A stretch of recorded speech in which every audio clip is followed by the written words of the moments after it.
Alappuzha government nursing college ഹോസ്റ്റലിൽ ഭക്ഷ്യവിഷബാധ. 6 nursing വിദ്യാർത്ഥികളെ ആശുപത്രിയിൽ പ്രവേശിപ്പിച്ചു. ഹോസ്റ്റലിൽ നിന്ന് ബിരിയാണി കഴിച്ച ശേഷമാണ് അസ്വസ്ഥത അനുഭവപ്പെട്ടത്. മനീഷ് മഹിവാൽ ആലപ്പുഴയിൽ ചേർന്നു. മനീഷ്, ഇപ്പോൾ ഈ അസ്വസ്ഥത പ്രകടിപ്പിച്ചവരുടെ ആരോഗ്യനില എങ്ങനെയുണ്ട്? എന്തൊക്കെയാണ് വിശദാംശം? സുഹൈൽ, ഇന്ന് ഉച്ചകഴിഞ്ഞാണ് ഭക്ഷ്യവിഷബാധ എന്ന സംശയത്തോടുകൂടി 6 നഴ്സിംഗ് വിദ്യാർത്ഥിനികളെ വണ്ടാനം മെഡിക്കൽ കോളേജ് ആശുപത്രിയിൽ പ്രവേശിപ്പിച്ചത്.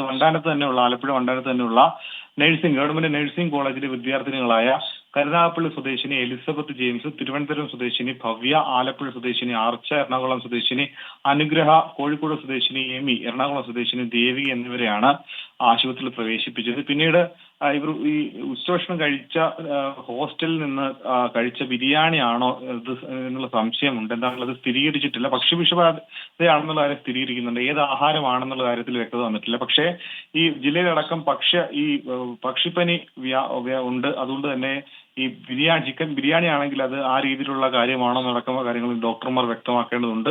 വൈകിട്ടോടുകൂടി തന്നെ ശാരീരിക അസ്വസ്ഥതകൾ തോന്നിയ വിദ്യാർത്ഥിനികൾ നിലവിൽ ആശുപത്രിയിൽ പ്രവേശിപ്പിച്ചവർ നിരീക്ഷണ മുറിയിലേക്ക് മാറ്റിയിട്ടുണ്ട്.